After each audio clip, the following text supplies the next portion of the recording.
ಏನಾಕತಿ ಈ ಪುಣ್ಯ ಅದನ್ನಾಗ್ತದೆ.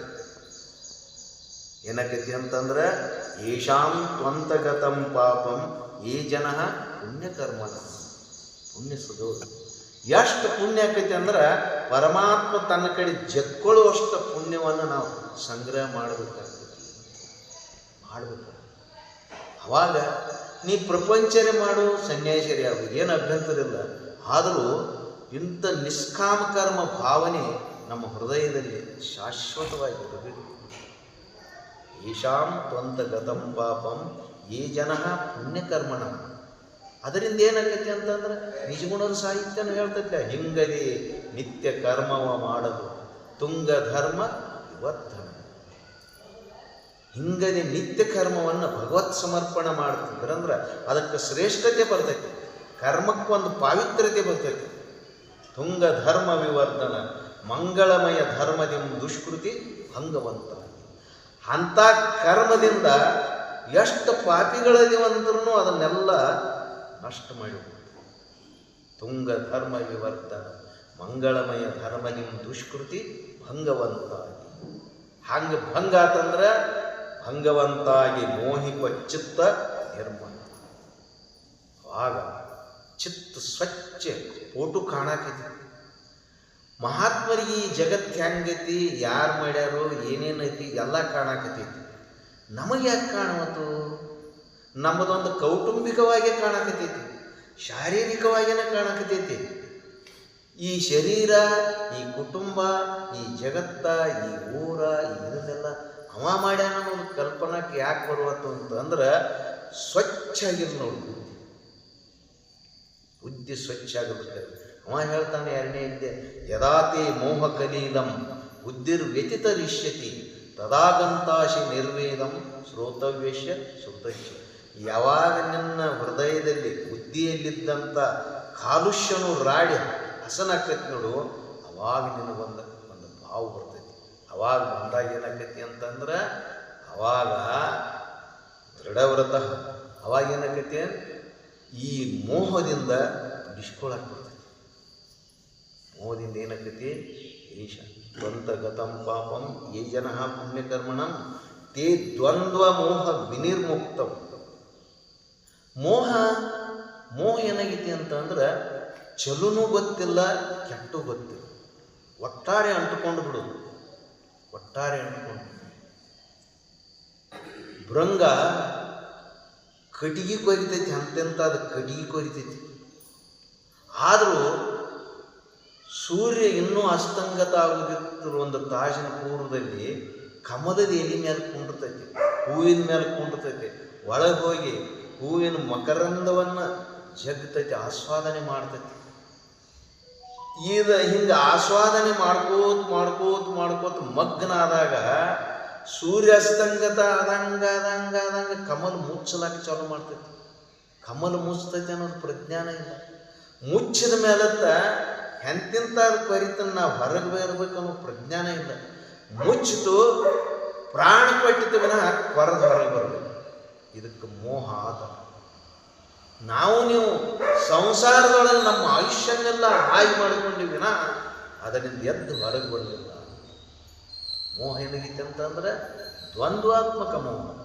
ಸುಖ ಬೇಕಾಗೈತೆ, ಬರೇ ಸುಖ ಅಂತ ಇಲ್ಲಿ ಉಣ್ಲಿಕ್ಕೆ ಸಾಧ್ಯತೆನೋ, ದುಃಖನೂ ಬರ್ತೈತಿ. ಕೆಲವೊಬ್ಬರ ಅಭಿಪ್ರಾಯ ಇರ್ತೈತಿ, ದುಃಖ ನಮಗೆ ಬೇಡ ಆಗುತ್ತೆ, ಸುಖ ನಮಗೆ ಬೇಕಾಗುತ್ತೆ. ಬರೇ ಸುಖ ಇತ್ತಂದ್ರೆ ಅದು ಹೆಂಗೈತೆ ಅನ್ನೋದು ಗೊತ್ತಾಗಂಗಿಲ್ಲ. ನಮಗೆ ದುಃಖವನ್ನು ಅನುಭವಿಸಿದೀವಿ ಅಂದ್ರೆ ಸುಖದ ಬಗ್ಗೆ ಕಲ್ಪನೆ ಮೂಡ್ಲಾಕತ್ತೈತಿ. ಹಾಗಾದ್ರೆ ದುಃಖ ಏನು ಮಾಡ್ತೈತಿ, ಮಾನವನನ್ನು ಪರಿಪೂರ್ಣತೆಗೆ ತಂದು ಕೊಡುವಷ್ಟು ಅದು ಕೆತ್ತಿದಂಗೆ ನಮ್ಮನ್ನೆಲ್ಲ ಶುದ್ಧ ಮಾಡ್ತೈತಿ. ಸುಖ ಬೇಡ್ಲಕ್ಕೆ ಹೋಗಬಾರ್ದ, ದುಃಖವನ್ನು ಬೇಡಿ ಅದನ್ನು ನಮ್ಮ ದುಃಖವನ್ನು ನಾವ ಉಂಡದನ್ನು ಸಮರ್ಪಕ ಮಾಡ್ತೀವಿ ಅನ್ನುವಂಥ ಭಾವನೆ ತಯಾರಾತಂದ್ರೆ ಅವಾಗ ಸುಖದ ಬಗ್ಗೆ ಗೊತ್ತಾಗ್ತೈತಿ. ಸುಖ ಇಂಥದ್ದು, ದುಃಖ ಹಿಂಗೈತಿ. ಹಾಗಾದ್ರೆ ಈ ಎರಡು ದುಃಖಗಳಲ್ಲಿ ಸುಖಗಳಲ್ಲಿ ಒಂದೇ ಭಾವ ನಮ್ಮಲ್ಲಿ ತಯಾರಾಗುತ್ತೆ. ಅವಾಗ ದ್ವಂದ್ವ ಮೋಹ ವಿನಿರ್ಮುಕ್ತ, ಮೋಹದಿಂದ ಬಿಡಿಸ್ಕೊಳ್ತೀವಿ. ಇಲ್ಲೆಲ್ಲ ಕೂಡಿದವರೆಲ್ಲ ನಾವು 50-60 25ರಾಗ ಎಷ್ಟು ಮೋಹ ಇತ್ತಂತಂದ್ರೆ ಪ್ರತಿಯೊಂದು ಸ್ತ್ರೀ ಪುರುಷರಲ್ಲಿ ಇದು ಪ್ರಪಂಚ ಅಲ್ಲ, ಇದೇನೋ ಸ್ವರ್ಗ ಅಂತ ಹಿಂಗೆ ಭಾವನೆ ಇರ್ತೈತಿ. ಏನಿರ್ತೈತಿ ಇದ ಸ್ವರ್ಗನ ಐತಿ ಇದರಲ್ಲಿ. ಹಾಗಾದ್ರೆ ಮಾಡ್ಕೋತ ಬಂದಾಗ ಅದರಲ್ಲಿ ಭಾವನೆ ಏನಾಗ್ಲಕ್ಕತ್ತತಿ? ಏನಿಲ್ಲಲ್ಲ ಇದರಲ್ಲಿ. ಈಗಿದ್ದ ಈ ವ್ಯವಸ್ಥೆನೂ ಇನ್ನು ಮುಂದೆ ಉಳಿಯಾಕಿಲ್ಲಲ್ಲ. ಈಗಿದ್ದ ಇದು ವ್ಯವಸ್ಥೆ ಐತಿ ಹಿಂಗೂ ಇನ್ನು ಉಳಿದಿಲ್ಲಲ್ಲ. ಆಗ ಅತ್ಯಂತ ದಾರುಣವಾದ ಸ್ಥಿತಿ ಬಂದಾಗ ಬಿಡುವತ್ಯಾಕೆ ಈ ಜೀವ ಅಂತಂದ್ರೆ ಮೋಹಕ್ಕೆ ಕಂಡುಕೊಂಡು ಬಿಟ್ಟಿರ್ತೈತಿ. ಅದರಾಗ ಹೆಂಗೆ ಬ್ರಹ್ಮ ತೀರ್ಕೋತ್ ನೋಡು, ಈ ಜೀವನ ಅದರಲ್ಲೇನ ಮರಣೋನ್ಮುಖವಾಗ್ತಾ ಹೊರತಾಗಿ ಎದ್ದು ಹೊರಗೆ ಬರಾಗಿ. ಅದಕ್ಕೆ ದ್ವಂದ್ವ ಮೋಹ ವಿನಿರ್ಮುಕ್ತ. ಯಾವ ಪಾಪ ನಷ್ಟ ಆಗಿ ಸುಕೃತ ಉದಯ ಆಗಿ ಬಂದೈತಿ ನೋಡು, ಅವ ಈ ಮೋಹದಿಂದ ಬಿಡುಗಡೆ ಆಗ್ತದೆ. ಮೋಹ ಅಜ್ಞಾನೇನ ಆವೃತಂ ಜ್ಞಾನಂ ತೇನ ಮುಹ್ಯಂತಿ ಜಂತವ. ಮೋಹ ಯಾಕಾಗೈತಂದ್ರೆ ಅಜ್ಞಾನಿ ರೋಣದಿಂದ. ಮೋಹ ಜತ್ತ ಈ ದೇಹ ನಮ್ದಂತೀವೋ ಏನು, ಇದು ದೇಹ ನಂಬುದೋ ಏನು ಪ್ರಕೃತಿದೋ. ಸುಮ್ಮಿರ್ತೀರಿ ಅಂದ್ರೆ ಏನು ತಿಳ್ಕೊಬೇಕು? ದೇಹ ನಿಂಬುದ ಯಾರು ಮಾಡಕ್ಕೆ ಬರಂಗಿಲ್ಲ ಇದ್ರ ಮ್ಯಾಲ. ಹಾಗಾದ್ರೆ ಇಷ್ಟು ಪ್ರಕೃತಿ ತನ್ನ ಆಧೀನ ಮಾಡಿರೂ ಜೀವ ನಂದಂತ ಇದ್ರ ಮ್ಯಾಲ ಮುದ್ರಾವತ್ತಾನಂತಂದ್ರೆ ಮೋಹ ಅಲ್ಲದ ಇನ್ನೇನು. ಹಾಗಾದ್ರೆ ಈ ಮೋಹವನ್ನು ಬಿಡಿಸಿದಾಗ ಆ ಭಗವಂತನ ಆ ಪುಣ್ಯದಿಂದ ತೇ ದ್ವಂದ್ವ ಮೋಹ ವಿನಿರ್ಮುಕ್ತ ಭಜಂತೆ ಮಾಂ ದಡವತಃ. ನನ್ನನ್ನು ಬಳಿಸಾಡ್ತಾರೆ. ಏನು ಮಾಡ್ತಾರೋ? ನನ್ನನ್ನು ಬಳಿಸಾಡ್ತಾರೆ. ಆ ಜ್ಞಾನಿಗೆ ಇನ್ನು ಯಾವುದರೇ ಹೋಗಿ ಸೇರುವುದೈತೆ ಅಂದ್ರೆ ಇನ್ಯಾವುದೂ ಇಲ್ಲ. ಯಾವುದರೇ ಹೋಗಿ ಸೇರುವುದೈತೆ ಅಂದ್ರೆ ಪರಮಾತ್ಮನನ್ನ ಸೇರುವುದೈತೆ. ಅವನು ಬಿಟ್ಟರೆ ಇನ್ಯಾವುದೂ ಇಲ್ಲದಂತ ದೃಢವಾದ ಮನೋಭಾವನೆ ಹೃದಯದಲ್ಲಿ ತಯಾರಾಗಿರ್ತದೆ. ಅದಕ್ಕೆ ಭಜಂತೆ ಮಾಂ ದೃಢವ್ರತಃ. ಆ ವೃತ್ತದಿಂದ ಎಂದೂ ಚ್ಯುತಿಯಾಗುವುದಿಲ್ಲ ನೋಡಿ ಜ್ಞಾನಿಗಳು. ಬೇಕಾದ್ರೆ ಸಂಸಾರ ಒಂದಿಷ್ಟು ಅಸ್ತವ್ಯಸ್ತ ಮಾಡ್ಕೋತಾರೆ ವಿನಃ ಆ ಭಾವನೆಯಿಂದ ಎಂದೂ ಅವರು ಚ್ಯುತಿ ಆಗಿಲ್ಲ. ಯಾಕಂದ್ರೆ ಇದು ಇಟ್ಟರದೈತೆ ಅನ್ನೋದು ಗೊತ್ತಾಯ್ತು. ನಮ್ಮ ನಿಮ್ಮಗಳ ಬುದ್ಧಿ ಹಂಗೈತಿ, ಪ್ರಪಂಚ ಗಚ್ಚಾಗಿದೆ. ಯಾರು ಮಾಡ್ತಾನೆ ಅದು ಹಂಗೆ ನಡೀದಾಳ, ಅದನ್ನ ಮಾಡ್ಕೊತ್ಕೋತಾರೆ, ಇದು ನಡೆಯಂಗಿಲ್ಲ ಅಂತ ಪ್ರತಿಯೊಬ್ಬನ ಭಾವನೆಯಲ್ಲಿ ಏನೈತಿ? ಪ್ರಪಂಚ ಗೆರೆಯಾಗಬೇಕು. ಪಾರಮಾರ್ಥ ಅವ್ರ ಸಂತರ್ತಾರು ಸೌಡೀಚ ಸಂಸಾರ ಅವಡೀಚ ಪಾರಮಾರ್ಥ ಅಂತ ಬರ್ತಾರೆ. ನಮ್ಗೆ ಆ ಮಾತಾ ತಿಳಿಯಾಕೆ ಬಿಡೋದು ನಮಗೆ. ಯಾಕೆ? ಮೋಹದ ಮದ ಏರಿರ್ತೈತಿ. ಮೋಹದ ಮದ ಏರಿದಾಗ ತಲೆಯೊಳಗೆ ಬರ್ತದೆ. ಹಂಗಾದ್ರೆ ಭಗವಂತ ಅದನ್ನು ಇಳಿಸೋ ಸಂಬಂಧ ಏನು ಮಾಡ್ತಾನೋ?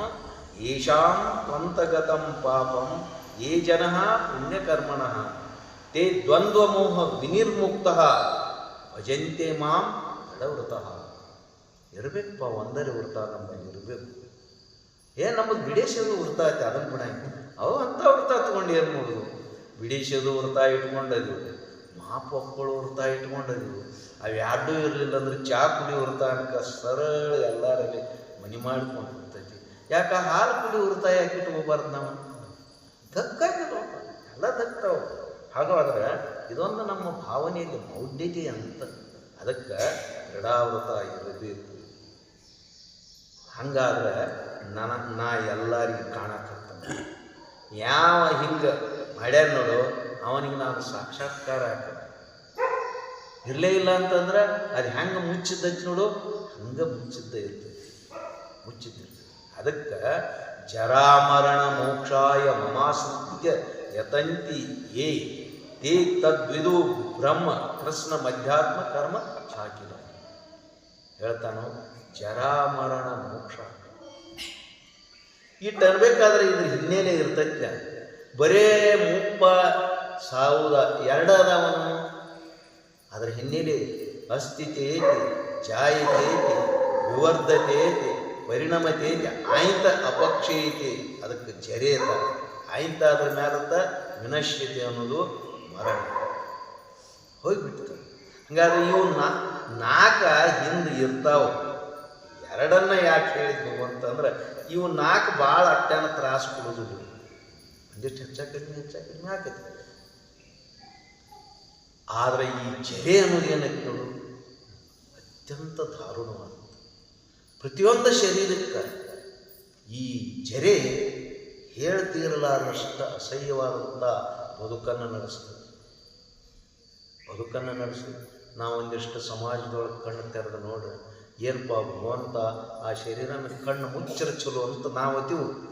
ಆದ್ರೆ ನಮಗೆ ಬರ್ತೈತೆ ಅಂತ ಯಾರೂ ತಿಳಿಯಾಕ ತಗೊಳ್ಬೇಕು. ಅವರನ್ನು ನೋಡ್ತೀವಿ, ಅವ್ರ ಬಗ್ಗೆ ನಾವು ಎಷ್ಟು ಇದನ್ನು ಮಾಡಬೇಕಾಗೈತಿ ಅಷ್ಟು ಮಾತಾಡ್ತೀವಿ. ಆದರೂ ಆ ಶರೀರಕ್ಕೆ ಆದದ್ದನ್ನು ಈ ಶರೀರಕ್ಕೆ ಆಗ್ತೈತೆ ನಮ್ಮ ತಲೆಯೊಳಗೆ ಬರ. ನುಡಿಸಬಾರದ ಲಜ್ಜೆ ಕೊಡುವ ಮುಪ್ಪನ್ನು ನಾವು ಹಾಡ್ತೀವಿ. ಮುಪ್ಪಂತಂದ್ರೆ ದಾರುಣವಾದ ಪರಿಸ್ಥಿತಿ. ನರಕ ಎಲ್ಲೈತಿ ಅಂತಂದ್ರೆ ಮುಪ್ಪಾವಸ್ಥೆಯಲ್ಲಿ ಬಂದಗಳು. ಪ್ರಕೃತಿ ಹಿಂಗೈತಿ. ಅವು 4 ಅದಾವಲ್ಲ, ಅಸ್ಥಿತಿ, ಜಾಯತಿ, ಅತಿ, ಎಲ್ಲಿಂದ ಹಿಡ್ದ ಹುಟ್ಟಿದ ಆರಂಭದ ಹಿಡಿದು ಸಾಯಿ ತನಕ ಅದನ್ನು ತನ್ಸ್ಕೊತೈತಿ ಲೌಕಿಕವಾಗಿ. ಆದರೆ ಎಂದೆಂದೂ ಇದ್ದದ್ದು ಗೊತ್ತಾಗೋದಕ್ಕಾಗಿ ಅಸ್ಥಿತಿ, ಜಾಯತಿ, ತಾಯಿ ಗರ್ಭದಿಂದ ಶರೀರ ಹೊರಗೆ ಬಂತು, ಜಾಯತಿ ಬಂದು ಅದು ಅಟ್ಟ ಇರ್ತೈತೇನೋ, ಸಣ್ಣಂಗೆ ಬೆಳಿತೈತಿ, ಇವರ್ತೈತಿ. ಬೆಳೆದು ಎಲ್ಲಿಗೆ ಬಂತು ಅಂತಂದ್ರೆ ತಲೆಯೊಳಗೆ ಯೌವನ ಬಂದಾಗ ಎಲ್ಲೆಲ್ಲೋ ವಾಸನೆಗಳು ಏನೇನೋ ಮಾಡ್ಬೇಕನ್ನಂಗೆ ತಲೆಯೊಳಗೆ ಮೂಡ್ಲಕ್ಕೆ ಚಾಲು ಮಾಡ್ತಾರೆ. ವಿದ್ಯಾರ್ಥಿ ಜೀವನದಲ್ಲಿ ಬರಲಿಲ್ಲದ ಯೌವನ ಅಂತ ಅನ್ನೋದು ಏನು ಬಂತು ನೋಡು, ಅಲ್ಲಿ ತಲೆಯೊಳಗೆ ಅಲ್ಲದ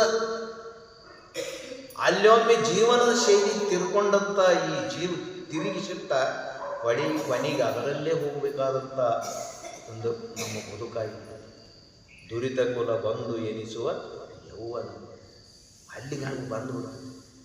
ಆಗ ಪ್ರಕೃತಿ ಹೆಂಗೆ ಹೇಳ್ತಾನೋ ಹಂಗೆ ಕೇಳ್ತೈತಿ. ಯೌವನ ಅವಸ್ಥೆಯಲ್ಲಿ ಈ ಪ್ರಕೃತಿ ಆಗಲಿ ಹೆಂಗೆ ಹೇಳ್ತೈತಿ ಹಂಗೆ ಕೇಳ್ತೈತಿ.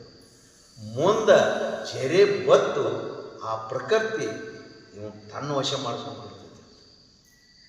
ತನ್ನ ವಶ ಮಾಡ್ಕೊತು ಅಂತಂದ್ರೆ ಪರಾಧೀನತೆಯ ಬದುಕ, ಸ್ವತಂತ್ರತೆ ಅನ್ನೋದು ಕಳ್ಕೊಂಡು ಬಿಟ್ಟು ಜೀವ. ಕಳ್ಕೊಂಡ್ಬಿಡು, ಹೋಗ್ಲಿ ಅನ್ನಂಗಿಲ್ಲ, ಇರ್ಬೇಕ ತಾನೇವ.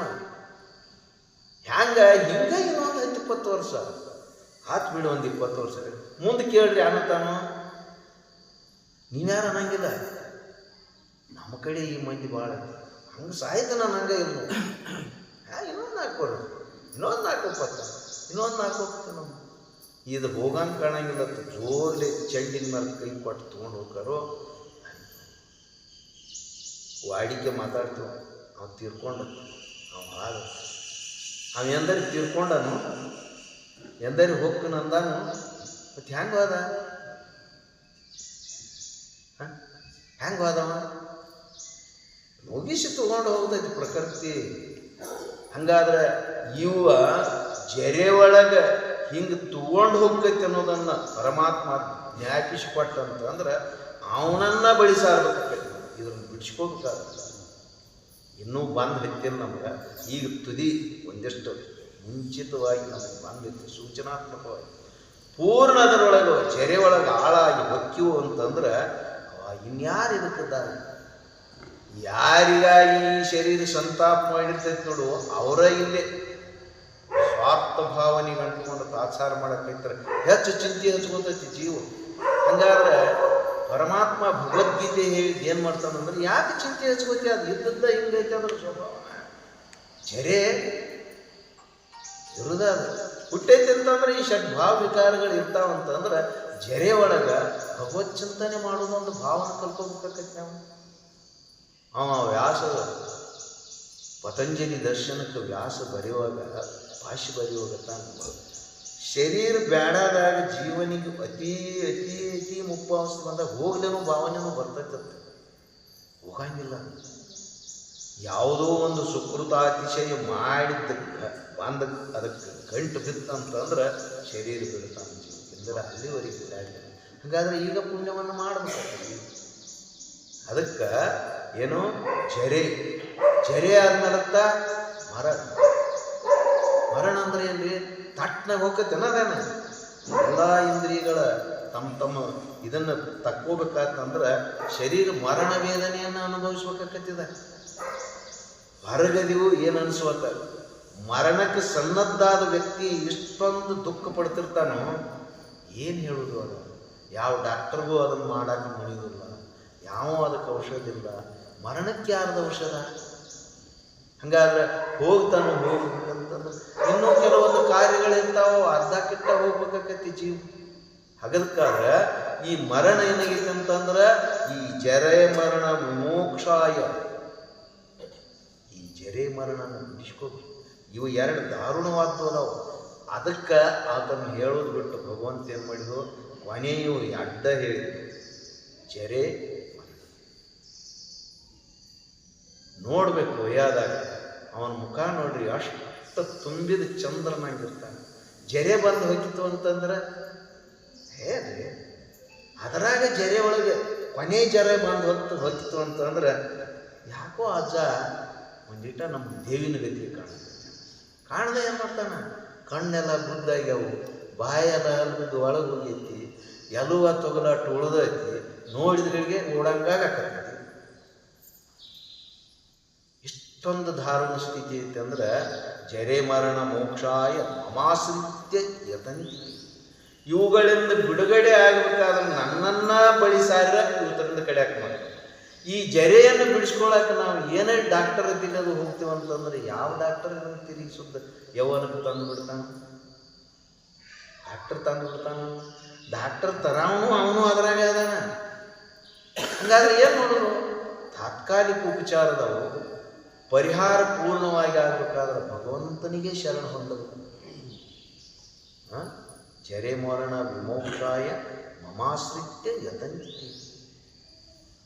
ಎಲ್ಲೆಲ್ಲ ಹೋಗ್ತೀವಿ ನೋಡು ನಾವು, ದಾರುಣವಾದ ರೋಗ ನಮಗೆ ಆವರಿಸ್ತು ಅಂತಂದ್ರೆ ಎಲ್ಲೆಲ್ಲ ಇಲ್ಲಿ ಊರಾಗ ಸಾಮಾನ್ಯವಾಗಿ ತೋರಿಸ್ತು, ಅತಣಿಗೆ ತೋರಿಸ್ತು, ಮಿರಜ್ ಆಯ್ತು, ಬಾಂಬೆ ಆಯ್ತು, ಎಲ್ಲ ಆಯ್ತು. ಅವಾಗ ತಾರು ತೊಗೊಂಡು ಬರೋದು ಎಲ್ಲ ತೋರಿಸಿಗಳಿಗೆ ಏನಾಯ್ತು, ಆತಿನ ಊರಿಗೆ ಹೋಗಿನು ಯಾರು ಮ್ಯಾಲೆ ದೇವ್ರು ಯಾರು ಮಾಡ್ತಾನೆ. ಹಂಗಾದ್ರೆ ತಗೊಂಡು ಬಂದ ಮೇಲೆ ದೇವ್ರು ಕಾಪಾಡೋವಿದ್ದಂದ್ರೆ ಯಾವ ಔಷಧ ಗುಳಿಗೆ ಬೇಕಾಗಿತ್ತೇನು? ದೇವ್ರು ಕಾಪಾಡೋ ಯಾವ ಇಂಜೆಕ್ಷನ್ ಗುಳಿಗಿದ ಅವಶ್ಯಕತೆ ಇಲ್ಲ. ತನ್ನಷ್ಟಕ್ಕೆ ತಾನು ಅಷ್ಟು ಎದ್ದದು. ಹಂಗಾದ್ರೆ ಈ ಜರೆ ಮರಣ ಆಗಬೇಕಾದ್ರೆ ಶರೀರನ ತೊಡಬೇಕು ನಾವು. ಈ ಶರೀರ ತೊಡುವುದನ್ನು ನಿಲ್ಲಿಸ್ಬೇಕಾಗಿತ್ತು ಅಂತಂದ್ರೆ ಮಮಾಶ್ರಿತ್ಯ ಯತಂತಿತಿ. ಭಗವಂತ ತನ್ನ ಯೋಗಮಾಯನ್ನು ಸರಿಸಿ ತೋರಿಸ್ತಾನೋ ಈ ದೇಹವೇ ನಾನು ಅಲ್ಲವೇ ಅಲ್ಲಲ್ಲ. ದೇಹ ಕರ್ಮರಚಿತವಾಗಿ ಬಂದಂಥದ್ದು.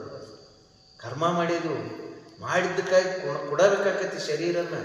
ಯಾಕ ಕರ್ಮ ಮಾಡಾಗ ಶರೀರದಿಂದ ಮಾಡೀರಿ.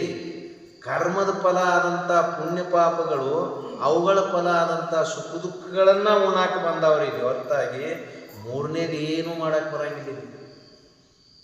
ಬಾಂಧಿ ಏನು ಮಾಡಿದಪ್ಪ ಅಂತ ಕೇಳಿ ಒಂದಿಟ್ಟು ಸುಖ ಉಂಡೆವು, ಒಂದಿಟ್ಟು ದುಃಖ ಉಂಟು. ಎರಡನ್ನು ಬಿಟ್ಟು ಮೂರನೇದು ಯಾರೇ ಇಲ್ಲಿ ಏನಾರು ಉಣ್ಲಕ್ಕೆ ಸಾಧ್ಯತೆಯೋ? ಹಂಗಾದ್ರೆ ಅವಾಗ ಮಮಾಶ್ರಿತ್ಯ ಯತಂತಿತೆ, ಪರಮಾತ್ಮನನ್ನು ಬಳಿಸಾಡಿದ ಶರೀರ. ಅವರು ಮರಣಕ್ಕೆ ಅನ್ಸಂಗಿಲ್ಲ. ಜ್ಞಾನಿಗಳ ಅನ್ಸ್ತಾರನು? ನಾವು ನೀವು ಹೇಳ್ತೀವಿ ಡಾಕ್ಟರ್ಗಳಿಗೆ, ವೈಜ್ಞಾನಿಕ ಹೊಲ ಒಂದು 5 ಎಕರೆ ಹೋದ್ರೆ ಹೋಗಿದ್ವಿ ಮತ್ತೆ ಸರಿ ಮಾಡಿ. ಅವನು ಅದಕ್ಕೆ ಕಾಜಿ ಮಾಡ್ಯಾರ ಮಾಡತ್ತೀವತ್ತ ಅವನು ಈಗಲಿಲ್ಲ, ನಿಮ್ಗೆ ಆಗಂಗಿಲ್ಲ. ಹಾಗಾದ್ರೆ ಏನಿದ್ರ ಅರ್ಥ ಅಂತಂದ್ರೆ ಇದು ಷಡ್ ಭಾವ ವಿಕಾರದಿಂದ ಕೂಡ್ಕೊಂಡೈತಿ. ಅಂದ್ರೆ ಇದು ಮರಣಕ್ಕೆ ಸನ್ನದ್ಧ ಆದಿತ್ವನ ಇದರಿಂದ ಕಡಿಯಾಕಾಗಂಗಿಲ್ಲ. ಮರಣಕ್ಕೆ ಸನ್ನದ್ಧ ಆಗ್ಬಿಡದ ಇದರಿಂದ ಕಾರ್ಯ ಮಾಡ್ಕೋಬೇಕಾಗಿದ್ದ ನಾವು ವಿಸ್ಮರಣೆ ಆಗಬಾರ್ದು.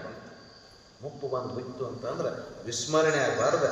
ನಾವು ಅಕಡಿದಾರಿಯ ಚಿಂತನೆ ಮಾಡ್ತಿದ್ದೀವಿ ಅಂತಂದ್ರೆ ಅದಕ್ಕೆ ಒಂದು ಪರಿಹಾರ ಇರ್ತೈತಿ. ಅದಕ್ಕೆ ಮಮಾಶ್ರಿತ್ಯ ಯತಂತಿತೆ ಏತ್ ತೇತ್ ಬ್ರಹ್ಮ. ಇನ್ನು ಇಲ್ಲಿಂದ ಹಿಡಿದು ಇಲ್ಲಿ 2 ಶ್ಲೋಕಗಳನ್ನು ಮುಂದಿನ 8ನೇ ಅಧ್ಯಾಯಕ್ಕೆ ಬೀಜಭೂತವಾಗಿ ಹೇಳ್ತಾನೆ. ಅದರ ಮುಂದೆ ಮೊದಲಿನ ಉಪೋದ್ಘಾತದ ವಿಚಾರಗಳು ಏನು ಅಂತಂದ್ರೆ ಇಲ್ಲಿಂದ ಹಿಡಿದು ಈ ಕಡೆ 7ನೇ ಅಧ್ಯಾಯ ಎಲ್ಲ ನಿರ್ಗುಣ ಬ್ರಹ್ಮವನ್ನು ಪ್ರತಿಪಾದನೆ ಮಾಡಿದ್ದು. ಪೂರ್ಣ ಪರವಸ್ತು ಹೆಂಗೈತಿ ಅದನ್ನ ಪ್ರತಿಪಾದ. ನೈನಂ ಚಿಂದಂತಿ ಶಸ್ತ್ರಾಣಿ ನೈನಂ ದಹತಿ ಪಾವಕ ನ ಚೈನಂ ಕ್ಲೇದಯಂತ್ಯಾಪು ನ ಶೋಷಯತಿ ಮಾರುತ. ಇಂಥ ಸಚ್ಚಿದಾನಂದ ಸ್ವರೂಪವನ್ನು ನಿನ್ನ ಆತ್ಮತಿ ಪರಮಾತ್ಮನೊಡನೆ ಒಂದೇ ಐತಿ ಅನ್ನುವಂಥದ್ದನ್ನು ಶಾಸ್ತ್ರ ಸಮರ್ಪಕವಾಗಿ ಭಗವಂತ ಹೇಳಿದೆ. ಹೇಳು ನೀವು ತಿಳಿಲಿಲ್ಲ ಅಂತಂದ್ರೆ ಬುದ್ಧಿಯ ಕಾಲುಷ್ಯ ಇರ್ತೈತೆ ಅಂತ ಅದಕ್ಕೆ ನಿಶ್ಚಯ. ಶಾಸ್ತ್ರ ಅಷ್ಟು ಸಲೀಸವಾಗಿ ತಿಳಿಯಂಗಿಲ್ಲ. ತಿಳಿದಂಗಾಗೈತೆ ಅಂದ್ರೂ ವಿಪರೀತ ಭ್ರಮ ಮಾಡಿಸ್ಬಿಡ್ತೈತಿ. ನಾವೆಲ್ಲ ತಿಳಿದಂಗೆ ಮಾಡ್ಕೋತೀವಿ. ಆದರೂ ಇದನ್ನ ಹಿಡ್ಕೊಂಡ ಭ್ರಮ ಆಗಕ್ಕೆ ಹೋಗ್ತೀವಿ ನಾವು. ಯಾವುದನ್ನು ಹಿಡ್ಕೊಂಡ? ಈ ದೇಹ ಹಿಡ್ಕೊಂಡು ಯಾರೂ ಬ್ರಹ್ಮ ಆಗಕ್ಕೆ ಬರಂಗಿಲ್ಲ. ಹಾಗಾದ್ರೆ ಇದನ್ನು ದೇಹವನ್ನು ತೆಗೆದು ನೋಡ್ರೆ ಆ ಸಚ್ಚಿದಾನಂದ ಸ್ವರೂಪ ನಾನು ಅನ್ನುವಂಥ ದೃಢ ನಿಶ್ಚಯ ಅಂತಂದ್ರೆ ಉತ್ತಮ ಅಧಿಕಾರಿ ಇದನ್ನು ತಿಳಿದು ಮುಕ್ತಾಕ. ನಾವೆಲ್ಲ ಅಧಿಕಾರಿ ನಮಗಾದ್ರಾಗ ತಿಳಿಯಲಿಲ್ಲ ಉಪ. ನಾವೆಲ್ಲ ಗುರುಗಳು ಮಾಡ್ಕೊಂಡೋಗ್ತು, ಸಾಕಷ್ಟು ಕೇಳಿದ್ವಿ, ನಮಗೇನಾಗ ನಿನಗೇನಾಗಲಿಲ್ಲ ಅಂದ್ರೆ ಧ್ಯಾನ ಮಾಡಬಾರ್ದು. ಏನು ಮಾಡು? ನಿರ್ಗುಣ ಬ್ರಹ್ಮೋಪಾಸನೆಯನ್ನು ಮಾಡು. ಹಾಗಾದ್ರೆ ತಿಳಿಯೋದಕ್ಕಿಂತ ಮಾಡೋದಂದ್ರೆ ಜೀವಕ್ಕೆ ಒಂದಿಷ್ಟು ಹೆಚ್ಚು ಒಪ್ತಾನಂತ. ಅಧಿಕಾರಿ ಮಧ್ಯಮ ಇದ್ದಂದ್ರೆ ತಿಳಿಯೋದಕ್ಕಿಂತಲೂ ಮಾಡಂದ್ರೆ ಯಾಕೆ ಮಾಡೋದಕ್ಕೆ ಅವನ ಬುದ್ಧಿ ಗ್ರಹಿಸ್ತೈತಿ. ಹಂಗಾದ್ರೆ ಧ್ಯಾನ ಮಾಡು. ಏನು ಮಾಡು? ನಿರ್ಗುಣ ಪರವಸ್ತುವನ್ನು ಧ್ಯಾನ ಮಾಡಿ. ಅದಕ್ಕೆ ಅಭ್ಯಾಸ ಯೋಗ ಅಂತೇಳಿ 8ನೇ ಅಧ್ಯಾಯದಲ್ಲಿ ಅದನ್ನು ಪ್ರತಿಪಾದನೆ ಮಾಡಿ. ನನಗೆ ಶಾಸ್ತ್ರ ತಿಳಿಲಿಲ್ಲ ಅಂತ ಬರುವುದು ಬಿಡಬಾರ್ದು. ಯಾಕ? ನಿನಗೆ ತಿಳಿಲಿಲ್ಲ ಅಂದ್ರೆ ಅದಕ್ಕೆ ಮತ್ತೊಂದು ಥರದ ಬೇರೆ ಸಾಧನವನ್ನು ಹೇಳಿ ಮುಕ್ತಾತ್ಮರನ್ನ ಮಾಡೋದು ನನ್ನ ಮುಖ್ಯ ಕರ್ತವ್ಯ ಐತೆ ಅಂದ ಬಳಿಕ ನಿನಗೆ ಅದನ್ನು ಸಾಧನೆಯನ್ನು ಹೇಳ್ತಾನೆ. ಹಂಗಾದ್ರೆ ಆ ಬ್ರಹ್ಮ ಸಗುಣ ಬ್ರಹ್ಮದ ಚಿಂತನೆಯನ್ನು ಮಾಡು. ತೇ ಬ್ರಹ್ಮ ತದ್ವಿದು ಕೃಷ್ಣ ಮಧ್ಯಾತ್ಮ ಕರ್ಮಚಾಕಿಲಂ. ಅಖಿಲವಾದಂಥ ಅದ ಎಷ್ಟೈತಿ ಅಂತಂದ್ರೆ ಅದು ಬ್ರಹ್ಮ ಐತಿ, ಅದು ಅಧ್ಯಾತ್ಮ ಐತಿ, ಅದಕ್ಕೆ ಅಧಿಭೂತ ಐತಿ, ಅಧಿದೈವ ಐತಿ, ಅಧಿಯಜ್ಞ. ಅದನ್ನೆಲ್ಲ ಸಮರ್ಪಕವಾಗಿ ಹೇಳ್ತಾರೆ. ಯಾಕ? ಮಧ್ಯಮಾಧಿಕಾರಿ ತಲೆಯಾಗಿ ಬರ್ತೈತೆ. ಮಧ್ಯಮಾಧಿಕಾರಿಗೆ ಶಿಕ್ಷಕರು ಒಮ್ಮೆ ಬೋರ್ಡ್ ಮೇಲೆ ಮಾಡಿಬಿಟ್ರೆ ಹುಡುಗ ಶಾಣೆ ಅಂತಂದ್ರೆ ಅದು ಗಪ್ಪನ ಗ್ರಹಣ ಮಾಡ್ಕೊಂಡು ಬಿಡ್ತಾನೆ. ಹುಡುಗ ಒಂದಿಷ್ಟು ಬುದ್ಧಿಯಲ್ಲಿ ದಾಡ್ಡಿದ್ದಂತಂದ್ರೆ ಶಿಕ್ಷಕರು ಕರೆದು ಮಾತ್ರ ಪುನಃ ಪುನಃ ಪುನಃ ಪುನಃ ಹೇಳ್ತಾರೆ. ಹೇಳೋಣದ್ರಿಂದ ಅವನ ಬುದ್ಧಿ ಏನಾಕತಿ? ವಿಕಾಸ ಆಗತ್ತೆ. ನಿನಗೆ ಎಷ್ಟು ಹೇಳಿ ತಿಳಿಯಂಗಿಲ್ಲ, ಬರಂಗಿಲ್ಲ. ನೀನು ನಾಳಿಂದ ಸಾರಿಗೆ ಬರಬೇಡ ಅಂದ್ರೆ ತಿಳಿಯಲ್ದಕ್ಕೆ ಸಾರಿಗೆ ಹಾಕಿರ್ತೈತಿ. ಬರಬೇಡ ಅಂದ್ರೆ ಹೇಗೆ? ಹಂಗಾದ್ರೆ ಆ ದಡ್ಡನಿಗೆ ಏನು ಮಾಡೋದು? ಬೇರೆ ಪರ್ಯಾಯದಿಂದ ಅವನಿಗೆ ಹೇಳಿ ಅವನನ್ನು ಮುಕ್ತಾತ್ಮನ ಮಾಡೋದು ಒಂದು ಮುಖ್ಯ ಕರ್ತವ್ಯ. ಇಲ್ಲ ದಡ್ಡದಾನಂದ್ರೆ ಪದೇ ಪದೇ ಹೇಳಿ ಅವನನ್ನು ಬುದ್ಧಿ ವಿವರ್ಧನೆ ಮಾಡೋದು ಶಿಕ್ಷಕರ ಕರ್ತವ್ಯ. ಹಂಗೆ ಗುರು ಏನು ಮಾಡ್ತಾನೋ ಇಲ್ಲ ಭಗವಂತ ಏನು ಹೇಳ್ತಾನೋ ಅಂತಂದ್ರೆ ನನಗೆ ಶಾಸ್ತ್ರ ಧ್ಯಾನ ಅರೆ ಮಾಡಂದ್ರೆ ಮಾಡಕ್ಕೆ ಚಾಲು ಮಾಡಿ. ಏ ಬ್ರಹ್ಮ ತದ್ವಿದು ಕೃಷ್ಣ ಮಧ್ಯಾತ್ಮ ಕರ್ಮಚಾಕಿರ. ಎಲ್ಲ ಕರ್ಮಗಳನ್ನು ಭೂತಭಾವು ಭೋಗರು ವಿಸರ್ಗ ಕರ್ಮ ಸಂಜ್ಞತ ಮುಂದೆ ಹೇಳೋದ. ಇಲ್ಲೇನಾಗಿರ್ತೈತಿ ಅಂತಂದ್ರೆ ಅದಕ್ಕೆ ಮಧ್ಯಮಾಧಿಕಾರಿಯ ಒಂದು ವ್ಯವಸ್ಥೆ ಐತಿ. ಮಧ್ಯಮಾಧಿಕಾರಿ ಅದನ್ನು ಧ್ಯಾನ ಮಾಡು ಪದೇ ಪದೇ. ಇಲ್ಲ ಉಪನಿಷತ್ತಾದಿಗಳಲ್ಲೆಲ್ಲೂ ಆದ್ರೆ ಏನು ಹೇಳ್ತೈತಿ? ಹೇಳು ಅಂತ ಅದು ಹೇಳು. ಸತ್ಯಕಾಮ ಜಾಬಾಲಿಗದು ಏನು ಹೇಳು? ಧ್ಯಾನ ಮಾಡಿ. ಧ್ಯಾನದಿಂದ ಏನಾಕತಿ? ಬರ್ಬರ್ತ ಬುದ್ಧಿ ಕಾಲುಷ್ಯ ಸರದ ತತ್ವೋದಯ ಆಗ್ಲಕ್ಕ ಇವನಿಗೆ ಪರಿಪೂರ್ಣತೆಯನ್ನು ತಂದು. ಇಲ್ಲ ಬ್ರಹ್ಮಸೂತ್ರಗಳಲ್ಲಿ ನಿರ್ಗುಣ ಬ್ರಹ್ಮದ ಒಂದೇ ಉಪನಿಷತ್ತು ಹೇಳಿದ್ರೆ ಸಾಕಾಗಿತ್ತು. ಈ ಮ್ಯಾಲ ಈ ಸಗುಣ ಬ್ರಹ್ಮೋಪಾಸನೆಗಳನ್ನು ಯಾಕೆ ಹೇಳ್ತೈತಿ? ಶಾಂಡಿಲಿ ವಿದ್ಯೆ, ಉಪಕೋಸಲ ವಿದ್ಯೆ, ಭೂಮ ವಿದ್ಯೆ, ಇವುಗಳನ್ನೆಲ್ಲ ಯಾಕೆ ಹೇಳ್ತೈತಿ ಅಂತ ಪ್ರಶ್ನೆ ಮಾಡ್ತಾರೆ. ಅವಾಗ ಶಂಕರರು ಬರ್ತಾರೋ ಈ ಉಪಾಸನೆಗಳೆಲ್ಲವೂ ಪೂರ್ಣ ವಿದ್ಯೆಗೆ ಪೂರಕದಾವು, ಸಹಾಯಕದಾವು. ಹಾಗಾದ್ರೆ ಇವುಗಳನ್ನ ಮಾಡಿತು ಅಂತಂದ್ರೆ ಏನಾಗೈತಿ? ಮುಂದೆ ಅವನಿಗೆ ಭವಿಷ್ಯದಲ್ಲಿ ಜ್ಞಾನೋದಯ ಆಗ್ತೈತಿ. ಅದಕ್ಕಾಗಿ ಅವರನ್ನು ಹೇಳ್ಬೇಕಾಗ್ತೈತಿ. ತತ್ವ ತಿಳಿಲಿಲ್ಲ ಅಂತಂದ್ರೆ ಧ್ಯಾನ ಮಾಡು. ಧ್ಯಾನ ಮಾಡಿ ಮಾಡಿ ಮಾಡಿ ಮಾಡಿ ಏನಾಕೈತಿ? ಬುದ್ಧಿಯ ಕಾಲುಷ್ಯ ಎಲ್ಲ ಹೋಗಿ ತತ್ವವನ್ನು ಗ್ರಹಣ ಮಾಡುವಷ್ಟು ಶಕ್ತಿ ಬರ್ತೈತಿ.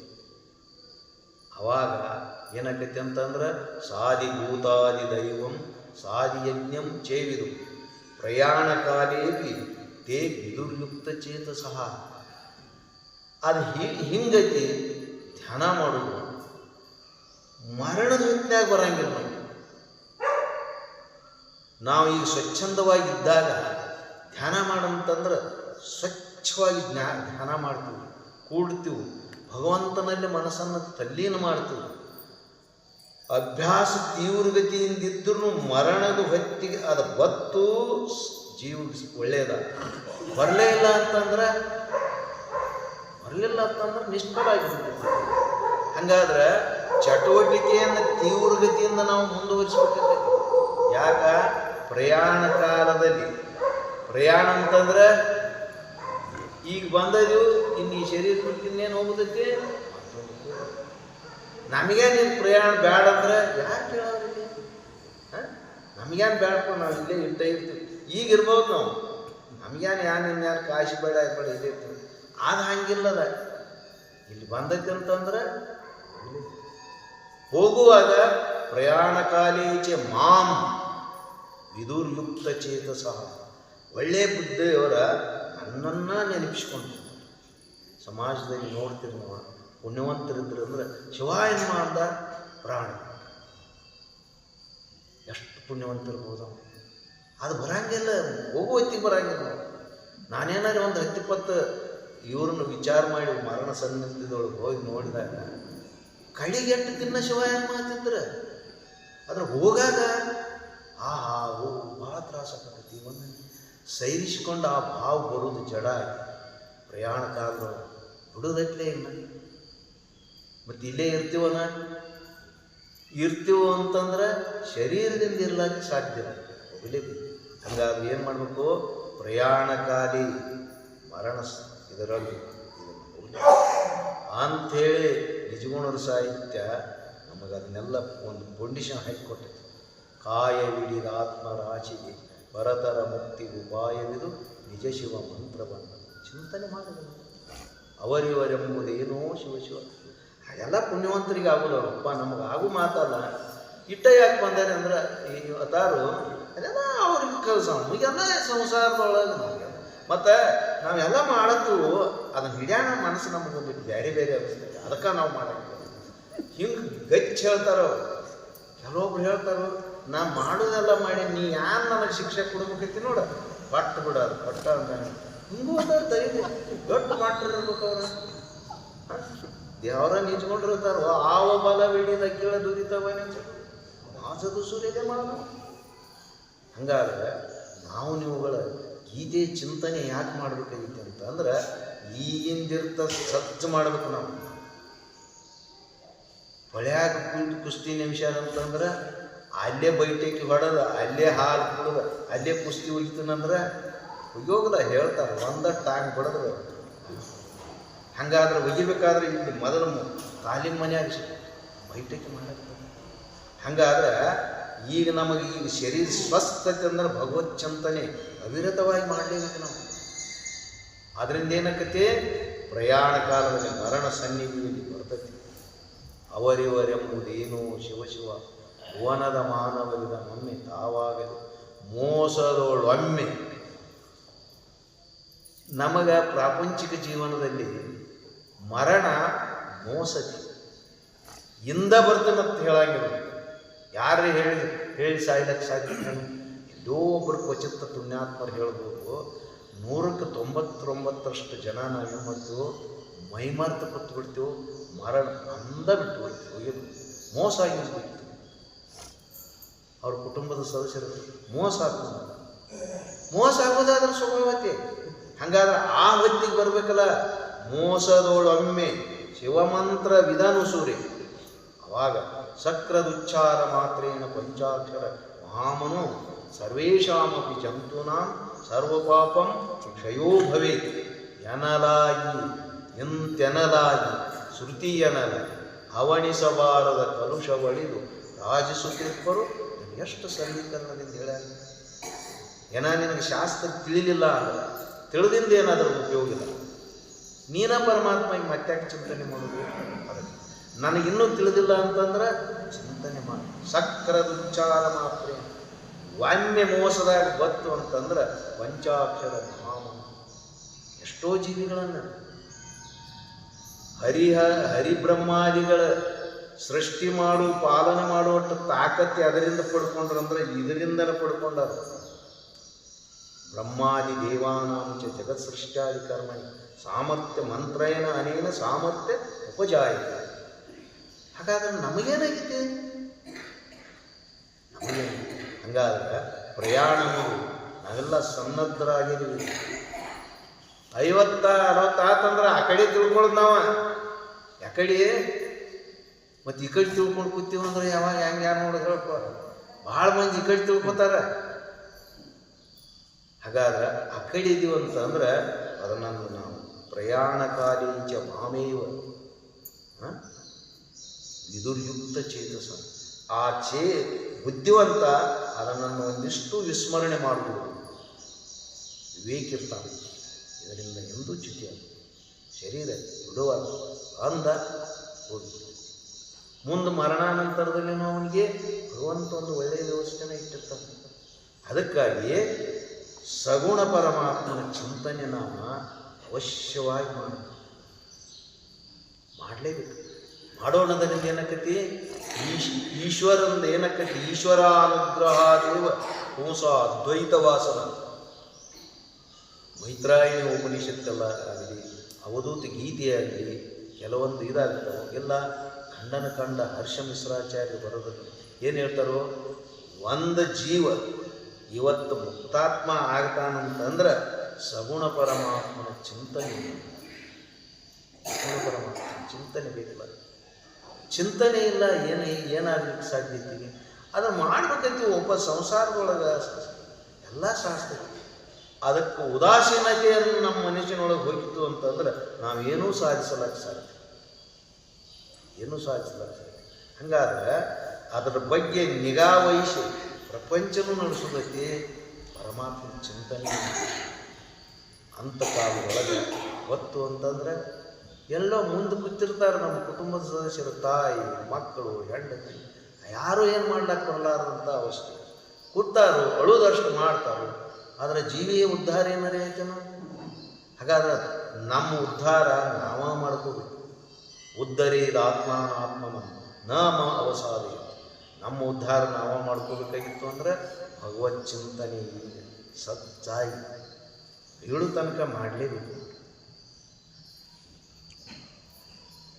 ಈಗ ಅಂದನಿ, ಇನ್ನು 10 ವರ್ಷ ಅನ್ಕೋತ ಬಂದನಿ, ಇನ್ನು ಯಾನು ಅನ್ನದಿದ್ರು ಆಗ ನನಗೆ ನೆನಪಿಗೆ ಬರ್ತೈತೆ ಹಿಂಗೂ ನಾವು ತಿಳಿದಿದ್ದೀವಿ ಅಂದ್ರೆ ಬರೋದು ಕಠಿಣ ಸಂಗತಿ.